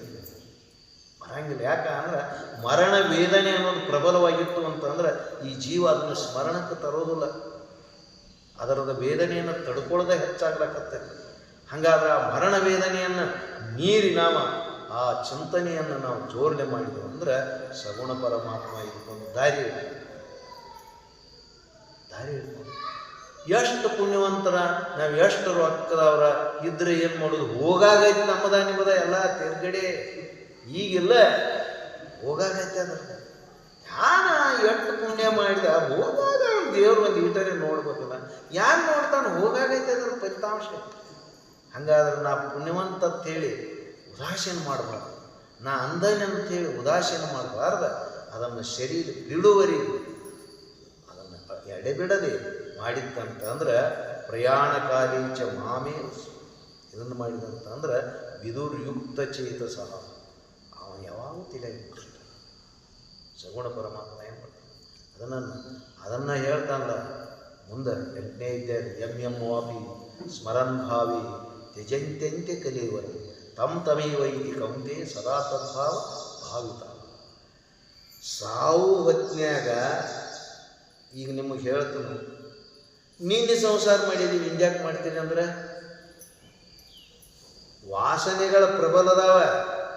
ನಿನ್ನಿಂದ ಅಲ್ಲ, ಜನ್ಮ ಜನ್ಮಾಂತರದ ವಾಸನೆಗಳು ನಿನ್ನೆ ಪ್ರಪಂಚ ಮಾಡಕ್ಕೆ ಅಂಟಿಸಿದು, ಇಂದೂ ಪ್ರಪಂಚ ಮಾಡಕ್ಕೆ ಅಂಟಿಸ್ತಾವು, ಇವು ನಾಳೆ ಪ್ರಪಂಚ ಮಾಡಕ್ಕೆ ಅಂಟಿಸ್ತಾವೆ. ಇಷ್ಟು ಪ್ರಬಲವಾದ ಈ ವಾಸನೆಗಳು ಹಿಂಗೆ ಅಂಟಿಸಾಕತ್ತೇವಂದ್ರೆ ಈ ವಾಸನೆಗಳ ಮುರಿದ ಅದು ಬರ್ಬೇಕಾದ್ರೆ ಈ ಪ್ರಪಂಚದ ವಾಸನೆಗಳ ಕಡಿಮೆ ಆಗ್ಬೇಕಲ್ಲ. ಆಗೋದು ಸಸಾಮಾನ್ಯ ಕಡಿಮೆ. ಅದಕ್ಕೆ ಪ್ರಬಲತೆಯನ್ನು ಇದನ್ನು ಮಾಡಿದ್ರು ಅಂದ್ರೆ ಆ ವಾಸನೆಗಳ ಕಡಿಮೆ ಆಗ್ತವೆ. ವಾಸನೆ ಏನಪ್ಪ ಸೂಕ್ಷ್ಮವರು ಎಷ್ಟು ಅದಾವು ಅಂತಂದ್ರೆ ಆಯಾ ಹೃದಯಗಳಲ್ಲಿ ಲೆಕ್ಕಿಲ್ಲದಷ್ಟು ವಾಸನೆಗಳದಾವು. ಅದಾವಿಲ್ಲ, ಚಾ ಕುಡಿಯೋ ವಾಸನೆ ಐತಿ, ತಂಬಾಕು ತಿನ್ನೋ ವಾಸನೆ ಐತಿ, ಬಿಡಿ ಸೇರೋದು ವಾಸನೆ ಐತಿ, ಎಲ್ಲ ಹೊಲದಾಗ ಹೋಗಿ ದುಡಿ ವಾಸನೆ ಐತಿ, ರೊಕ್ಕದ ವಾಸನೆ ಐತಿ, ಇನ್ನೂ ಏನು ಜೀವನದಲ್ಲಿ ದಿನಕ್ಕೊಂದೊಂಥರ ವಾಸನೆಯನ್ನು ಎದ್ದೆದ್ದು ಬಂದು ನಮ್ಮನ್ನು ನಿಯಂತ್ರಣ ಮಾಡ್ತಾನೆ. ವಾಸನೆ ಇಲ್ಲ ಇವ ಉದ್ಯೋಗ ಮಾಡ್ತಾನೋ, ವಾಸನೆ ಇಲ್ಲ ಇವ ಸಂಸಾರ ಮಾಡ್ತಾನಂದ್ರೆ ಹೇಗೆ ಸಾಧ್ಯ? ಚಾನ ಒಟ್ಟ ಕುಡಿಲಿಲ್ಲ ಅಂತಂದ್ರೆ ನಿಮ್ಮಲ್ಲಿ ವಾಸನೆ ಇರಲಿಲ್ಲ ಅಂದ್ರೆ ಕುಡಿಸ್ತೇನದು. ಮತ್ತೆ ಯಾಕೆ ಕುಡ್ಸಾಕಿತ್ತು? ಯಾಕೆ ಕುಡ್ಸಾಕಿತ್ತು ಅಂತಂದ್ರೆ ಕುಡಿದು ವಾಸನೆ ಮಾಡ್ಕೊಂಡಿದ್ದೀವಿ. ಹಾಗಾದ್ರೆ ಈ ಸಂಸಾರ ವಾಸನೆಗಳು ಬಲಿಷ್ಠವಾಗ್ಯಾವ ಅಂತಂದ್ರೆ ಮರಣ ಕಾಲದಲ್ಲಿ ಬರೋ ಕಡಿಮೆ. ಅದಕ್ಕೆ ಹಂಗೆ ಬರುವ ಹೊತ್ನ್ಯಾಗ ಶರೀರ ಬಿಡುವ ಹೊತ್ನ್ಯಾಗ ಈ ಸಂಸಾರದ ವಾಸನೆನ ಒಂದು ವೇಳೆ ನಮ್ಮ ತಲೆಯಾಗ ಬಂದ್ರೆ ಅದರಂಗನ ಜನ್ಮ. ಯಾಕೆ ವಾಸನೆ ಬಲಿಷ್ಠವಾಗಿರ್ತೈತಿ. ನಿನ್ನೆ ವಾಸನೆಯಿಂದ ನಮ್ಮನ್ನು ಮಾಡಿರ್ತಿಲ್ಲ. ಹಂಗಾದ್ರೆ ಮರಣ ಕಾಲದಲ್ಲಿ ಇದ ಬಂತಂದ್ರೆ ಇದ ಮುಂದುವರ್ಕೊಂಡು ಹೋಗ್ತೈತಿ. ಹಂಗಾದ್ರೆ ಈಗ ಹಿಂಗೆ ಮುಂದುವರ್ಕೊಂಡನ ಇಲ್ಲಿಗೆ ಬಂದೈತಿದೆ ನಮ್ಮದು ಇತಿಹಾಸ. ನಮ್ಮ ಇತಿಹಾಸ ಎಲ್ಲಿಗೆ ಬಂದೈತಿದ? ಒಂದೋ ಸೃಷ್ಟಿ ಉದಯದಾಗ ಜೀವ ಇದು ನಿರ್ಮಾಣ ಆಗೈತಿ. ಶರೀರ ನಿಮ್ಗೆ ಎಟ್ಟು ಬಿಟ್ಕೋತ ಬಂದೆವು. ಹಿಂಗೆ ಬಿಡೋದು ಮತ್ತೊಡೋದು ಏನಾಗಿದೆ? ವಾಸನೆಗಳು. ಹಂಗಾದ್ರೆ ಈ ವಾಸನೆಗಳನ್ನು ಮುರಿಬೇಕಾಗಿತ್ತು. ಅವು ತಮ್ಮಟ್ಟಕ್ಕೆ ತಾವು ಮುರಿಯೋದಿಲ್ಲ. ಅವು ನಾವು ಬಿಡೇಶರು ನೀ ಕೆಮ್ಮುತ್ತೀನಿ ಬಿಡ ಅಂತಂದ್ರೆ ತನ್ನಟ್ಟಕ್ಕೆ ತಾವೇ ಬಿಡೋದಿಲ್ಲ. ನಾವು ಅದಕ್ಕೆ ಭಾಳ ಪ್ರಯತ್ನ ಮಾಡಿದಾಗ ಆ ವ್ಯಸನ ಹೆಂಗೆ ಮುರಿಬೇಕು ಹಂಗೆ ಈ ಪ್ರಾಪಂಚಿಕ ವಾಸನೆಗಳು ಬಲಿಷ್ಠವಾಗಿದ್ದಾವೆ ಅನ್ನೋದನ್ನ ತಮ್ಮಷ್ಟಕ್ಕೆ ತಾವು ಮುರಿದಿಲ್ಲ. ಅವು ನಾವು ಅದರವಾಗಿ ನಿಗಾ ಇಟ್ಟಾಗ ಮುರಿತೀವಿ. ಅದಕ್ಕಾಗಿ ಪ್ರಪಂಚ ಅನ್ನೋದು ವ್ಯವಸ್ಥಿತವಾಗಿ ಮಾಡಬೇಕಾಗಿತ್ತು. ಅಂದ್ರೆ ವಾಸನೆ ಬೆರಸದಾನಪ್ಪ. ವಾಸನೆಗಳಿಗೆ ಅವಕಾಶ ಕೊಡಲ್ದ ಪ್ರಪಂಚವನ್ನು ನಾವು ಹಂಚಿಕೊಂಡಿವು ಅಂದ್ರೆ ಅದಕ್ಕೆ ಅದೆಲ್ಲ ಥರದ ಸೌಲಭ್ಯಗಳನ್ನು ನಾವು ಕೊಡ್ಕೋಬೇಕು. ಅದಕ್ಕಾಗಿ ಗೀತೆ 7ನೇ ಅಧ್ಯಾಯ ಏನು ಹೇಳ್ತೈತಿ ಅಂತಂದಾದ್ರೆ ಎಲ್ಲಕ್ಕೂ ನಾನಾ ಕಾರಣದಿಂದ ಯಾಕೆ ತೋರಂಗಿಲ್ಲ ಅಂತಂದ್ರೆ ಯೋಗಮಾಯ ಸಮಾವೃತ. ಅದರ ಕಾರ್ಯವಾದ ವಾಸನೆಗಳು ಬಲಿಷ್ಠವಾಗಿ ಎಲ್ಲ ಹೃದಯಗಳಲ್ಲಿ ತುಂಬಿಬಿಟ್ಟಾವ. ಇದನ್ನು ಎಂದು ಪಡ್ಕೊಂಡು ಜೀವ ಅಂತಂದ್ರೆ ಹೇಳ್ಯಲ್ಲ, ಇಚ್ಛಾದ್ವೇಷ ಸಮುತ್ತೇನ ದ್ವಂದ್ವ ಮೋಹೇನ ಭಾರತ ಸಮೋಹಂ ಸರ್ವಭೂತಾನಿ ಸದ್ಯಯಾಂತಿ ಪರಂತ. ಸೃಷ್ಟಿಯಾಗಾಗಿ ಈ ಜೀವ ಇದನ್ನು ಪಡ್ಕೊಂಡನ ಹುಟ್ಟಿಬಿಟ್ಟ. ಎಂದ ಸೃಷ್ಟಿ ಆತ್ಮ ಅದೇನೋ ಇತಿಹಾಸ ಹೇಳ್ಯಾರು. ಏನೋ ದ್ವಾಪಾರ ಹೋತ ಕಲಿ, ದ್ವಾಪಾರ ಹೋತ್ ತ್ರೇತಾವೋತ್ ಇನ್ನು ಕಲಿ ಹೋಗ್ತೈತಿ. ಮುಂದೆ ಹಂಗೆ ಹೋಗ್ಬೋದು ಬರ್ತಾ ಬರ್ರಿ ಇದು ಕಲಿ ಆಗ್ಬೇಕು. ಹೆಂಗ ಮುಂದೆ ತೊಡಗೈತಿ ಹಿಂಗ ಸೋಸು. ಹಾಗಾದ್ರೆ ಇದರಿಂದ ಬಿಡುಗಡೆ ಆಗ್ತದೆ ಅಂತಂದ್ರೆ ಯಾವಾಗಲೂ ಅನುಸಂಧಾನ ಮಾಡಿ ಪ್ರಯಾಣ ಕಾಲೀಚ ಆಮೆ ವಿದುರ್ಯುಕ್ತ ಚೇತಸ. ಯುಕ್ತ ನಾಮ ಆ ಚೇತನದಿಂದ ಎಂದೂ ವಿಸ್ಮರಣೆ ಎಂದು ತುಕಾರಾಮರಾಗಲಿ ಶರಣರಾಗಲಿ ಎಲ್ಲ ವ್ಯವಹಾರ ಬಂದಿಡ್ತಿರ್ಕರಿ ಅದನ್ನು ಬಂದ ಇಡಲಿಲ್ಲ. ಯಾಕಂತಂದ್ರೆ ಅದು ಕೊನೆಗೆ ಅವನ್ನ ಎಷ್ಟು ಪರಿಪೂರ್ಣತೆಯನ್ನು ಮಾಡಬೇಕು ನೋಡು ಅಷ್ಟು ಪರಿಪೂರ್ಣತೆಯನ್ನು ಮಾಡಿ. ಮತ್ತು ಅವ್ರಂಗೆ ನಾವು ಮಾಡಿದ್ರೆ ಅವ್ರು ಯಾಕೆ ಪ್ರಪಂಚಕ್ಕೆ ನೀ ಆ ಏಕ್ದಮ ತುಕಾರಾಮ ಯಾಕಾಗಕ್ಕೆ ಸಣ್ಣಂಗೆ ಆಗ್ಯಾರ ಅವ್ರ. ಈ ಕೇಳಿಗಳಿಗೆ ಆಡತಾರ ಗೊತ್ತಿತ್ತಾನ ಹಂಗೆ ಎಲ್ಲೇನೆ ನಾವು ಅಂತದ ಇಂದ ಹರ್ಯಾಗ ಸಜ್ಜೈತಿ ನೋಡಿ ನಮ್ಮದು ಹತ್ತುತ್ತಾರೆ. ಯಾಕೆ ಸಜ್ಜಾಕತ್ತಲ್ಲ? ಎಷ್ಟು ಜನ್ಮಾಂತರದ ವ್ಯವಸ್ಥೆ ಐತೆ ಅಂದ ಒಳಗೆ ನಾವು ಸಣ್ಣ ಶಿಕ್ಷಣ ಐತಪ್ಪ. ಇಂದು ಒಂದು ದಿನದಾಗ ಮಗುವಿಗೆಲ್ಲ ಕಲಿಸಿ ಸಜ್ಜು ಮಾಡ್ಲಿಕ್ಕೆ ಸಾಧ್ಯತೆನು? ನಾವು ಕಲಿಬೇಕಪ್ಪ. 1ನೇತೆ 2ನೇತೆ ಮುಲ್ಕಿ ಆಗಬೇಕು, ಮುಂದಾದ ಈ SSLC ಆಗಬೇಕು, PUC ಆಗಬೇಕು. ಹಂಗಾದ್ರೆ ಮುಂದೆ ವ್ಯವಸ್ಥೆ ಏನು MA ಆಗೋದಕ್ಕೆ ನೋಡಿ ಅದನ್ನು ಈಗ ಕಲಿಸ್ಕೊಂಡು ಹುಡುಗಂದ್ರೆ ಹಾಗೆ ಸಾಧ್ಯತೆ. ಹಂಗಾದ್ರೆ ನಮ್ಮ ವ್ಯವಸ್ಥೆಗೆ ತಕ್ಕಂಗೆ ನಾವು ಏನು ಮಾಡ್ಬೇಕಾಕೈತಿ ಅಂತಂದ್ರೆ ಅದನ್ನು ಬಿಡದೆ ಚಿಂತನೆ ಮಾಡಬೇಕು ಅನ್ನೋದನ್ನು ಈ ವಿಜ್ಞಾನಿಗಳು ಮಂಗಲಾಟೈತಿ ಏನಕೈತಿ ಮಂಗಲ. ಇದು ನಡೆದು ಏನಾರೇ ಭಾಳಷ್ಟು ಒಂದು 6 ತಿಂಗಳ ಸರಿಯೇನು ಬಂದಿರ್ಬೋದು ಅಂತ ಅನ್ಸುತ್ತೆ. ಇದೇನ 6 ತಿಂಗಳು. ಇನ್ನು ಅಭ್ಯಾಸ ಯೋಗ ಮುಗಿಬೇಕಾದ್ರೆ ಇನ್ನೂ ಒಂದು 6 ತಿಂಗಳು ಹೋಗ್ತೈತೆ ಸಣ್ಣ ಮಟ್ಟಕ್ಕೆ. ಇದು ಒಟ್ಟ ಗ್ರಂಥ ಮುಗಿಬೇಕಾದ್ರೆ ನಾವು ಮುಗಿದೆವು, ಗ್ರಂಥನೂ ಮುಗಿತೈತೆ ಅನ್ನೋದು ನನಗನ್ಸುತ್ತೆ. ಯಾಕಂದ್ರೆ ಇನ್ನೂ 8ನೇದು ಈಗ ಚಾಲು ಆತಂದ್ರೆ ಇನ್ನೂ 9 ಅಧ್ಯಾಯ ಮೇಲೆ ಅದಾವ. 18 ಅಧ್ಯಾಯ ಇದೆ, ಇನ್ನೂ 10 ತನಕ ಆ ಕಡೆ 11 ಅಧ್ಯಾಯ ಮುಗಿಬೇಕಾದ್ರೆ ಮತ್ತಿನ್ನೂ ಎಷ್ಟು ಜೀವ. ಆದರೆ ಇಲ್ಲಿ ನಿಮಗೆ ಗೀತಾದೊಳಗಿದ್ದದ್ದು ಸಾರಾಂಶ ಹೇಳ್ತಾನೆ, ಮ್ಯಾಗನಾರ ಹೇಳ್ತಾನೆ ಭಗವಂತ. ಒಂದು ಹೇಳಿದ ಮಾತು ಮತ್ತೊಮ್ಮೆ ಯಾರು ಹಗಲಾರ ಅದನ್ನ ಹೇಳ್ಯಾನ ಹೇಳಿ ಯಾವ ಕೇಳೋದ್ರಾಗ ಆಗ್ತೈತಿ. ಒಂದು ಕೇಳಿದ್ವಿ ಸಾಕಂತಂದ್ರೆ ಅಟ್ರ ಮ್ಯಾಲ ನಮ್ಮ ಎಂದೂ ವಾಸನೆಗಳು ಸರಿಯಂಗಿಲ್ಲ, ಮೇಲೆ ಹೇಳಲೇಬೇಕು. ಅದಕ್ಕಾಗಿ ಈಗೆಲ್ಲ ಇಲ್ಲಿದು ಮುಗಿದ ಇನ್ನು ಅಭ್ಯಾಸ ಯೋಗ. ಅದಕ್ಕೆ ಪ್ರಶ್ನೆಗೆ ಅವಕಾಶ ಕೊಟ್ಟು ಅರ್ಜುನ ಪ್ರಶ್ನೆಗೆ ಅವಕಾಶ ಮಾಡ್ತಾನೆ, ಕೇಳ್ತಾನೆ. ಕಿಂ ತದ್ಬ್ರಹ್ಮ ಕಿಮಧ್ಯಾತ್ಮ ಕಿಂ ಕರ್ಮ ಪುರುಷೋತ್ತಮ ಅಧಿಭೂತಂ ಕಿಂ ಪ್ರೋಕ್ತಂ ಅಧಿದೈವಂ ಕಿಮುಚ್ಯತೆ. ನೀ ಹೇಳುವಂಥ ಬ್ರಹ್ಮ ಅದೇನದ ಕಿಂ ತದ್ಬ್ರಹ್ಮ. ಯಾಕಂತಂದ್ರೆ ಇಲ್ಲಿವರೆಗೆ ನಿರ್ವಿಶೇಷ ಬ್ರಹ್ಮವನ್ನು ಹೇಳಿದಿ, ಅದೇನು ಜಗತ್ತು ಮಾಡಂಗಿಲ್ಲ, ಇದನ್ನು ಮಾಡಂಗಿಲ್ಲ, ಅದಕ್ಕೇನು ನಿರಾಕಾರತೆ ಹಿಂಗೆ ಹೇಳಿದಿ. ಈಗ ನೀ ಹೇಳ್ತಿ ಪ್ರಯಾಣ ಕಾಲದೊಳಗೆ ಬರ್ಬೇಕಂತಂದ್ರೆ ಅದಾ ಎಂಥ ಬ್ರಹ್ಮ. ಕಿಂ ತದ್ ಬ್ರಹ್ಮ ಕಿಮಧ್ಯಾತ್ಮ. ಅದು ಹೊರಗೂ ಹೋಯ್ತು ಏನು ಒಳಗೂ ಹೋಯ್ತು, ಅಧ್ಯಾತ್ಮದಲ್ಲಿ ಬೇಕು. ಕಿಂ ತದ್ ಬ್ರಹ್ಮ ಕಿಮಧ್ಯಾತ್ಮ ಕಿಂ ಕರ್ಮ ಪುರುಷೋತ್ತಮ. ಅದನ್ನು ಪಡಿಬೇಕಾದಂತಂದ್ರೆ ಆ ಬ್ರಹ್ಮ ಏನೇನು ಮಾಡಿಪ್ಪ ಮಾಡಿದ್ದಿಲ್ಲ. ಇಲ್ಲಿ ಏನು ಈ ಕಣ್ಣಿಗೆ ಕಾಣುವಂಥ ಇದು ನಿನಗೆ ಏನಂತ ಅದನ್ನೂ ಮಾಡಿದ, ಇದನ್ನು ತೊಟ್ಟದ್ದು ನಿಂದೂ ಮಾಡ್ಯಾನ. ಇದನ್ನು ಹೊರಗಿನ ಮತ್ತು ಇದನ್ನು ಬದುಕಿಸ್ಬೇಕಾದ್ರೆ ಇದನ್ನು ಹೊರಗಿನ ಬೇಕಲ್ಲ. ಇದು ಬದುಕಬೇಕಾದ್ರೆ ಏನು ಬೇಕು? ಹೊರಗಿನ ನೀರು ಬೇಕು, ಭೂಮಿ ಬೇಕು, ಗಾಳಿ ಬೇಕು, ಬೆಂಕಿ ಬೇಕು ಅಂತ. ಹಂಗಾದ್ರೆ ಅಧ್ಯಾತ್ಮ ಇದನ್ನೂ ಮಾಡ್ಯಾನ. ಕಿಂ ತದ್ ಬ್ರಹ್ಮ ಕಿಮಧ್ಯಾತ್ಮ ಕಿಂ ಕರ್ಮ ಪುರುಷೋತ್ತಮ ಅಧಿಭೂತಂ ಕಿಂ ಪ್ರೋಕ್ತಂ. ಹಂಗಾದ್ರೆ ಈ ಜೀವಿಗಳನ್ನು ಯಾರು ಮಾಡಿದ್ರು? ಅವ ಮಾಡಿದೋ ಮತ್ತಾರು ಮಾಡಿದ್ರು. ಅಧಿಭೂತಂ ಕಿಂ ಪ್ರೋಕ್ತಂ ಅಧಿದೈವಂ ಕಿಮುಚ್ಯತೆ. ಅಧಿದೈವ ಅಧಿಯಜ್ಞಂ ಕೋತ್ರ ದೇಹಸ್ಮಿನ್ ಪುರುಷ. ಇದನ್ನೆಲ್ಲ ಮಾಡಿದಂಥ ಪ್ರಶ್ನೆ ತಯಾರಾಗುತ್ತೆ. ಯಾಕಂತಂದ್ರೆ ಕೆಲವೊಂದು ಇಲ್ಲಿ ನಮ್ಮ ಅನುಭವದ ವ್ಯವಹಾರವನ್ನು ಹೇಳ್ತದೆ. ಈ ಮನಿ ಮಠ, ಈ ಕಟ್ಟಡ, ಈ ಕೆಲವೊಂದು ಭೂಮಿ ಸೀಮಿ ಬಿತ್ತುವುದು ಹರಗುವುದು ವೈನ ಶಿಕ್ಷಣ ಇವೆಲ್ಲ ಜೀವ ಸೃಷ್ಟಿಗಳು. ಜೀವ ಮಾಡ್ಬೋದು.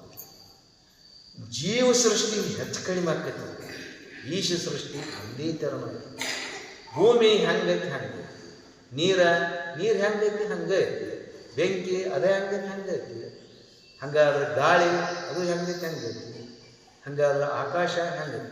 ಹಂಗಾದ್ರೆ ಇವ ಬಳಸಿ ಕೆಲವೊಂದು ವ್ಯತ್ಯಾಸ ಮಾಡಕ್ಕೆ. ಹಂಗಾದ್ರೆ ಮೊದಲಿಗೆ ನಾವು ಜೀವ ಸೃಷ್ಟಿಯನ್ನು ಕಲ್ಪನಾ ಮಾಡ್ಕೊಳ್ಳೋದು, ಆ ಕಲ್ಪನೆ ಎಷ್ಟು ದುಃಖ ಕೊಡ್ತೈತೆ ಅನ್ನೋದು ನಮ್ಗೆ ಗೊತ್ತು ಮಾಡ್ಕೊಡ್ತೀವಿ. ಹಿಂದಿಂದ ಈಶ ಸೃಷ್ಟಿಯನ್ನು ತ್ಯಾಜ್ಯ ಮಾಡಕ್ಕೆ ಬರ್ತೈತಿ. ಮೋಕ್ಷ ಅನಿಸ್ಕೋತೀವಿ ಅಂತಂದ್ರೆ ಮೊದಲಿಗೆ ಜೀವ ಸೃಷ್ಟಿ ಬಗ್ಗೆ ಕಲ್ಪನೆ ಮೂಡಿಸ್ಕೋಬೇಕು. ಯಾಕೆ ನಾವೆಲ್ಲ ನಾನ ಮಾಡಿನತ ನಾವು ನೀವಲ್ಲ ನಾವು ಮಾಡ್ಬೇಕು ತಿಳಿಬೇಕತ್ತ ನಾವು ಎಲ್ಲ ನಾನ ಮಾಡಿದ ಯಾನು ಕೈಯಾಗಿಲ್ಲ ಇಲ್ಲ ಕೈ. ಹಂಗಾದ್ರೆ ಈ ಜೀವ ಸೃಷ್ಟಿನ ದುಃಖ ಕೊಟ್ಟಕ್ಕೆ ಹೆಚ್ಚಾಗಿ ಜೀವನಿಗೆ ಹೊರತಾಗಿ ಈಶ ಸೃಷ್ಟಿ ದುಃಖ ಕೊಟ್ಟಿಲ್ಲ. ಪೋಷಕತೆ ಅದ ಜೀವನಿಗೆ. ಈಶ ಸೃಷ್ಟಿ ಪೋಷಕತೆ ತಿಳಿಲಾಕನ್ನು ಬದುಕಲಕ್ಕನ್ನು ಎಲ್ಲ ಮಾಡ್ಲಿಕ್ಕೆ ಸಹಾಯ ಸಹಕಾರ. ಜೀವ ಸೃಷ್ಟಿ ಒಮ್ಮೆ ಅನುಕೂಲ ಆಕತಿ, ಮತ್ತೊಮ್ಮಿಗೆ ಪ್ರತಿಕೂಲ ಆಗ್ತದೆ. ಪ್ರತಿಕೂಲ ಆದಾಗ ಹಿಂಗೆ ಯಾಕೆ ಹಿಂಗೆ ಸಹಜ ನಮ್ಮಲ್ಲಿ ಭಾವನೆ ಬರ್ತಾವೆ. ಪ್ರತಿಕೂಲ ಆಗಲ್ಲ ಒಂದೇ ತೆರನಾಗೈತೆ ಅಂತ ಯಾರಿಗೆ ಹೇಳ್ತಾರೋ? ಪ್ರತಿಕೂಲ ಆಗಿಲ್ಲ ಸಂಸಾರ ಒಂದೇ ತೆರನಾಗೈತೆ ಅಂತ ಹೇಳಲಿಕ್ಕೆ ಸಾಧ್ಯತೆನೋ? ಹಂಗಾದ್ರೆ ಪ್ರತಿಕೂಲ ಆಗ್ತಿರ್ತೈತಿ. ಪ್ರತಿಕೂಲ ಅನುಕೂಲ ವ್ಯವಹಾರಗಳು ಹಿಂಗೆ ಆಗ್ತಿರ್ತಾವಂತಂದ್ರೆ ಈ ಜೀವ ಸೃಷ್ಟಿನ ನಮ್ಮನ್ನು ದುಃಖಕ್ಕೀಡು ಮಾಡೈತಿ. ಈಶ ಸೃಷ್ಟಿ ಜೀವ ಸೃಷ್ಟಿಯಾದಂಥ ದೇಹ ಇದು ಒಂದೇ ತೆರನ. ಜೀವ ಸೃಷ್ಟಿ ಹೆಂಡತಿಗೆ ಗಂಡ ಆತ, ತಂದಿಗೆ ಮಗ ಆತ, ಮಕ್ಕಳಿಗೆ ತಂದೆ ಆಗ್ಯಾನ, ಹಳ್ಯಾಗ ಮಾವ ಆಗ್ಯಾನ, ಮಾವ ಗಳೆ ಆಗ್ಯಾನ, ಇನ್ನೇನೋ ಹಾಕಂದ ಅಣ್ಣಗೆ ತಮ್ಮ ಆಗ್ಯಾನ, ತಮ್ಮಗ ಒಬ್ಬ ಹೆಂಗಾದ? ಈಶ ಸೃಷ್ಟಿ ಒಂದೇ ತೆರನಾಗ, ಜೀವ ಸೃಷ್ಟಿ ಎಲ್ಲ ಅದಾರ. ಹಂಗಾದ್ರೆ ಜೀವ ಸೃಷ್ಟಿ ಹಲವು ಪ್ರಕಾರ ಕಲ್ಪನೆ ಆಗಲತ್ತೈತಿ. ಒಂದೇ ಈಶ ಸೃಷ್ಟಿನಾಗ ಜೀವ ಸೃಷ್ಟಿ ವ್ಯವಸ್ಥೆ ದುಃಖ ಕೊಡ್ಲಾಕತ್ತೈತಿ, ಜೀವನಿಗೆ ಸುಖ ಕೊಡ್ತೈತಿ. ಮತ್ತು ಜೀವ ಸೃಷ್ಟಿಯಿಂದ ಪರಿಪೂರ್ಣ ಸುಖ ಎಲ್ಲಿ ಉಂಡದೀವು ನಾವು? ನಮ್ಮ ಆಯುಷ್ಯ ಮುಗಿಲಕ್ಕೆ ಬಂದು ಜೀವ ಸೃಷ್ಟಿ ಬಗ್ಗೆ ಏನೇನೋ ಮಾಡಿದೆವು ನಾವು, ಏನೇನೋ ನಮ್ಮ ಭೂಮಿಯೆಲ್ಲ ಉಳುಮೆ ಮಾಡಿದೆವು, ದ್ರಾಕ್ಷಿ ಹೆಚ್ಚಿದೆವು, ಬೋರ್ ಹೊಡೆದೆವು, ನೀರು ತಂದೆವು, ಏನೆಲ್ಲ ಮಾಡಿದೆವು. ಯಾಕೆ ಮಾಡಿದೆ ಅಂತ ಒಬ್ಬನ ಪ್ರಶ್ನೆ ಮಾಡಿದ್ರೆ ಸುಖಕ್ಕಾಗಿ ಮಾಡಿದೆ ಅಂತ. ಎಷ್ಟು ಸುಖ ಆಯ್ತು ಅಂತ ಕೇಳ್ರೆ ಇನ್ನೂ ಸುಖದ ಬಗ್ಗೆ ಮತ್ತೆ ಹುಡುಕ್ಯಾಡ್ದ ನಡೆದೈತೆ. ಇಷ್ಟೆಲ್ಲ ಮಾಡಿದ್ರು ಸುಖದ ಬಗ್ಗೆ ಮತ್ತೇನು ಮಾಡ್ತಾನೋ ಹುಡುಕ್ಯಾಡೋದು. ಯಾಕೆ? ಆ ಜೀವ ಸೃಷ್ಟಿ ವ್ಯವಸ್ಥೆನ ಹಂಗೈತಿ. ಈಶ ಸೃಷ್ಟಿಯನ್ನು ಹುಡುಕ್ಯಾಡ್ತಿ ಯಾಕಂದ್ರೆ ನೀ ಇದ್ದಲ್ಲೇ ಸುಖ ಆಯ್ತಿ, ತಣ್ಣಗಿರೋದೈತಿ. ಹಂಗಾದ್ರೆ ಈಶ ಸೃಷ್ಟಿ ವ್ಯವಸ್ಥೆಯನ್ನು ನಾವೆಲ್ಲ ಬಿಡಿಸ್ಕೊಂಡು ಇಟ್ಕೊಂಡು ಜೀವ ಸೃಷ್ಟಿ ಬಗ್ಗೆ ಎಷ್ಟು ತಪ್ಪು ಕಲ್ಪನೆಗಳದಾವ ನೋಡು, ಅಟ್ಟನ್ನು ಹೊರಗೆ ಹಾಕ್ತೀವಿ. ಸಂಸಾರ ಮಾಡು, ತಪ್ಪು ಕಲ್ಪನೆಗಳನ್ನು ಅಷ್ಟು ಹೊರಗೆ ಇಟ್ಕೋಬೇಡ. ಅದರಿಂದ ನಿನಗೆ ಜೀವನ ಭವಿಷ್ಯದಲ್ಲಿ ಒಳಿತಾಕೈತಿ ಅಂತೇಳಿ ಭಾಳಷ್ಟು ಏನಾಗೈತಿ ಅಂತಂದ್ರೆ ಇವತ್ತು ಶ್ರಾವಣ ಸೋಮವಾರದ ಮೊದಲನೇ ದಿನ.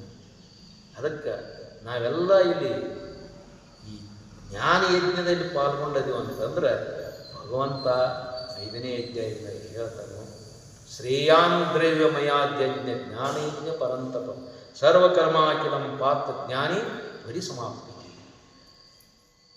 ಈಗ ಇನ್ನು ಕೆಲವೊಬ್ಬರು ಉಪವಾಸ ಇರ್ತಾರೆ, ಕೆಲವೊಬ್ಬರು ದಿನ ಪರಮಾತ್ಮನ ಆರಾಧನೆ ಮಾಡ್ತಾರೆ, ಇನ್ನೊಬ್ಬರು ಕೆಲವೊಬ್ಬರ ಏನೇನೋ ಧ್ಯಾನ ಮಾಡ್ತಾರೆ. ಅವು ತುಣುಕಾದ ಪುಣ್ಯ.